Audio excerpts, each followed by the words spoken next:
Welcome to movie number 3, and we've got our text. If I just have a look at our text here, it's all formatted. Although one thing I might just do, just to add something a little bit extra, of course remember we're working with paragraph styles, is I just want to put a little bit of space, just so it's going to add that little touch of extra just to the body copy. So if you do want to put a little bit of space between paragraphs themselves, I'm just going to go back into my paragraph styles here, and I'm just going to double click on the body. And what I've got here in terms of what I'm using for the body text, just as of course what we had before, is Myriad Pro in this case. I've got leading to give it a bit more space, 24 point, and I've turned my hyphenation off, if you remember doing that. The other thing I want to do, as I said, just give a little bit of space between the paragraphs. And I think this is going to help a little bit more in the ePub itself. So I'm going to go to indents and spacing. This is just adding a little bit of extra. Of course, you've got lots of different things here, but just the key things for paragraph. I'm going to click on this, and I'm going to come all the way over here, and I'm just going to put space after. Okay, and I'm just going to add this by just putting in 8. Or you can just move the arrows up, whatever's going to be easiest for you. And I'm just going to go now OK. So you'll see the text should change there. And we've got a little bit of spacing now between the paragraphs. So I think this is just going to help a little bit. Right, so now I'm ready to put the images in here. Okay, we're up to number 5 essentially. We've done 1, 2, 3, 4, 5, being the doc setup, placing the text. We've formatted the cover and grouped it together. And we've done the text paragraph styles, including this little paragraph adjustment. Now we're going to put the images in themselves. So to do that, I'm just going to go File, and I come down and Place, Command D. I'm not copying and pasting, I'm placing these images in. Now that's a key thing to do. Prepare your images correctly and place them. Now what I've done for placing here is I've created Photoshop documents, PSD files. You can use JPEGs or PNGs or things like that, which is okay for the digital file, but particularly when you're going into print, I tend to do or stay with PSD files much better when you're working with proper high resolution files and you're working both between digital printing, that is, and traditional printing. So PSD files, and this is just a layered file because I want transparency. So I'll click on this and I'm just going to open it up here. And I just want to plonk my image in somewhere down the bottom, so I'll just make sure I'm not selected in any frame because it'll paste inside the frame. So I'm just going to click here, and here's my image. Okay, it might be just a little bit big for what I want. Now, as I mentioned earlier, size your images so they fit what you intend, not having massive, great big 300 dpi files which are miles too big. Size it to roughly it's not as critical as if you're doing a website where you need the exact size of the image. This can have a bit of adjustment up or down, but I've got it approximately the size I want, and I just want to bring it down just a little bit. So I'm going to use my Command or on a Mac, Control on a PC, just to bring it down, and Shift key just to restrain that. Okay. So what I'm going to do here is I'm just going to plonk this image. And in fact, I'm not even going to put it in correctly, just have it on the edge here. Now the first thing I'm going to do is I want to anchor it, okay? So to anchor it, make sure you're on the pointer tool because you'll see this little blue square here. You can alter your image. If I just go outside of this, I'll just deselect it first, and I'll go to my free transform tool. This is a great tool just to alter and move things around where you don't have to basically, if I hold my shift key, I can just restrain it and it goes great in size, where I don't have to hold my command and shift key if I want to restrain it if I'm up here. But the trouble is when you were down on the free transform tool, we lost this little anchor box which we need very much. So make sure you go back to the pointer tool to do that. How do you use an anchor? Well, you click and you just drag it in like so. Now you see I've got my anchor, all my basically linking points turned on. To show you where this is, just go to View, come down to Extras, and to show the linking, which is the text threads, it'll say Show Text Threads if you don't have it. Of course, now I've turned it off, so I want it to show. So I'll come back here and I'm just going to go show text threads.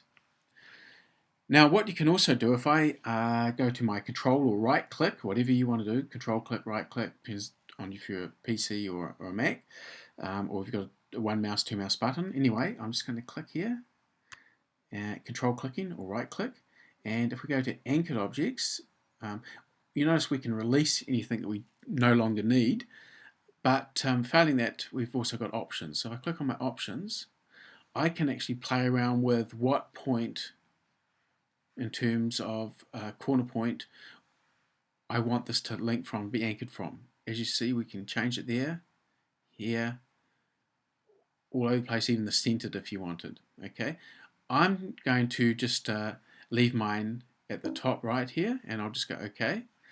Now I wouldn't worry too much about this because we can go through and just alter this at any time, but if things are not working, please feel free to come back and just try it until you get it right. One other thing I wanted to do as well, you'll notice when I just go back here to control click or right click and go to my options, the old ways of working were position, you could actually use inline, and actually if you hold the shift key and drag your element in, it'll still work as an inline graphic. But I prefer to use custom now when you're going to ePub 3 because it will work better with text wrap. So leave it with custom. Okay, just go OK. As I mentioned before, I'm not even worried about bringing it in as long as I've got it sorted here and anchored in. That's fine. It'll be looked after in the ePub. So let's go over to our text wrap. I've got mine down here, and I just want to use just a text wrap here. Wrap around bounding box or just jump object. These are the only two that you can use. Or this one if you don't want any, of course, but don't worry about the other ones. Just stay with that. I'm going to click on wrap around. It's probably going to kick it above or below depending on the size, but I'm going to stay with this nonetheless. And I do want a little bit of text around here, so I'm just going to give it, say, 8 will do. One too many, and I've got my text wrap around there like so. So that's actually completed. One other thing I want to put in here is I want to put a QR code, and I want to put the QR code maybe right at the beginning. So you can do that in InDesign. I'm just going to go to Object and come down to Generate QR Code, and I've already taken the liberty of putting in a web address here. I can even color it, which I've already taken the liberty of doing, red in this case, and I'll just go OK. There's my QR code. I can expand that out to any size I want, but I'm just going to leave it nice and small for the moment. I think I'll just plonk it in here. Actually, I'll just move it out of the way so I can easily just get my anchor right at the top. Okay, and I'll just drag it in there and it can stay there, but I want it to start pretty well at the top there. If you don't want it there, you can move it around and drag it somewhere else. So I'm just going to save it now. Make sure that nothing crashes, of course, just like normal procedure, even though we've got these great features within InDesign.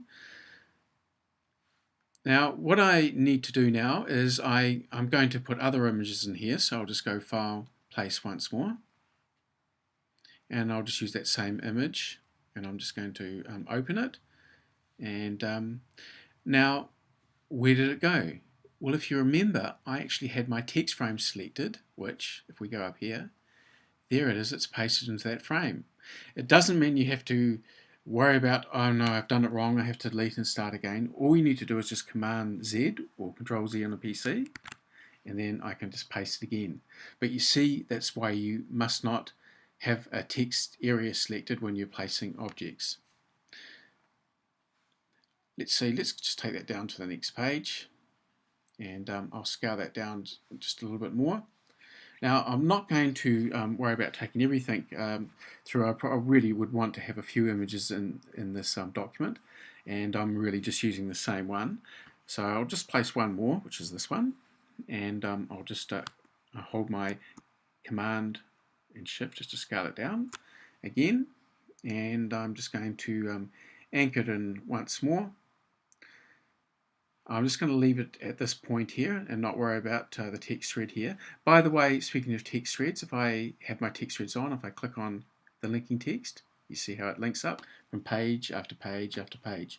Keep it free flying. This is the best way to set it up. And you'll see this when we come to setting up our articles just a little bit later. It's just a text box and the cover. Makes it really, really simple. Right, now I'm just going to put one other thing in here, or actually maybe just two other things, just to show you a few more features. What I'm going to do is I'm now just going to just deselect that. I'm going to put a text box in here. So I click on the text tool, I'm going to grab a box, and I'm just going to type ePub in this situation, and I'm going to just choose, I think I'll go back to my Rockwell, and I'll go to my extra bold again, and I'm going to give it a swatch color of red, and I'm going to just type in here 100. So you do need to vary around to make sure it doesn't get too big, but I think this should fit alright. And what I'm going to do is I just want to bring this in again just to the start of the text here. Okay, and I'm just going to bring that in like so. I'm going to give it a text wrap. Because it's got a bit of space around it, I'm not going to worry about putting any, bring it down a bit lower, or maybe a bit higher there, so that fits it okay. I know it doesn't look that great at the moment, but I'm not even going to worry about putting in extra wrapping around it, and it should actually take care of itself when it actually goes into the ePub viewing. You don't get fooled, this is not laying it out exactly like you would a PDF file, as we sort of discussed earlier. This is just really getting it in place and letting the ePub take care of it really once you set it up correctly. I could change them around the points, it might be better. Let's go and have a look at it when we output it a little bit later on. Now one other thing I just want to add in here, because you might find that you want to do this from time to time, is rather than create and take the time to do that, I'm just going to go back to just an earlier version. I've taken the liberty of just creating a little text graphic here. Okay, it's just a range of text. I'm just going to copy this in a box. It's all vector files just created in InDesign. So I'll come back here, and what I'm going to do is just edit, paste in place. That'll be fine. Bring it down to about here. Just move it across so we can see it.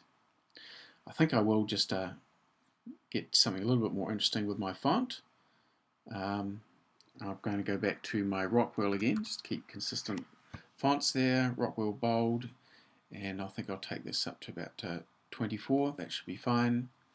Now if you want to get this to work, if you're working with lots of graphics, this is a vector graphic, this is not text here, you can actually put everything in here and you can save it as a vector file. But I want to do it this way to show you, it's a little bit trickier. In fact, it's not trickier, but I want to show you how to work around a situation where you've got lots of little text files. So the first thing you need to do is, when we did the cover, go through and group it. So just go up here to Object and group the file. And what I'm going to do is, I'm going to give it oh, it's got a text wrap on it now, I think. I know it hasn't, but I'll give the text wrap through now and just put some space around it, just to match the 8 like the others, and I'm just going to bring this in, say about here, and I might not, is that grouped? I'll just make sure I did group it. Object, it is grouped, yeah. So it should come through here now. Okay, don't know what I did before, but that's fine. And I'm just going to put my text wrap, not my text wrap, my anchor, just say there, and just leave it like so. But when we actually output this, we're going to output it, if I go through down to my object export options, not using it as original image, which will keep it as vectors, but because it's got text tends to go a little bit funny, so I'm going to go to custom rasterization. Just click on that like so, just leave it at 300. And that's really going to sort it out. It's not going to, it's going to be a vector, sorry, it's not going to be vector, it's going to be rasterized, it's going to be like a JPEG or something like that, but it'll be fine, good quality, 300 or whatever we export it as, but because it's got different text boxes, they can go a bit funny. If it was straight vector files, I'll just leave it as a vector by clicking Use Original Image. So that's done. Now there's one other, I know I said that was it, but there is one other, and quite an important one. We want to put a video in this file. I'm just going to go right down to the end here, and I'll better save this again.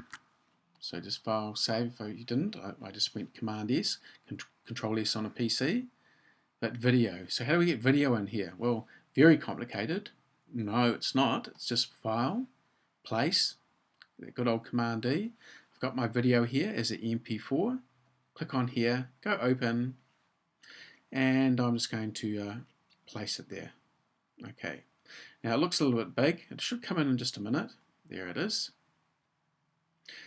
But I could scale that down to look a bit better from my perspective. But as long as you sized it so it's going to fit a format for your device, ideally just work out what size that should be, whether it's for iPhone or iPad or whatever, 1024 by 768 sort of thing. If it's going to be something smaller, then it can be a bit smaller than perhaps what it was there, but this is going to be fine. All I need to do is, I think I'll give it a text wrap just to make sure it's going to fit. Should be right at the end anyway, but not to worry. I'm not even going to worry about text wrapping around it. Just leave it as at this stage and see how it looks. And of course, what I want to do is just get my anchor in here. I just want to anchor it just before the end. And once more, I'm just going to go File, Save. So let's see, we've now put all our images in. We've worked with a sort of a text or a chart type object if you wanted to bring something in like charts or create them directly in InDesign. And we've even got our QR code in here. So movie number 4, we'll go through and we're just going to set up the articles.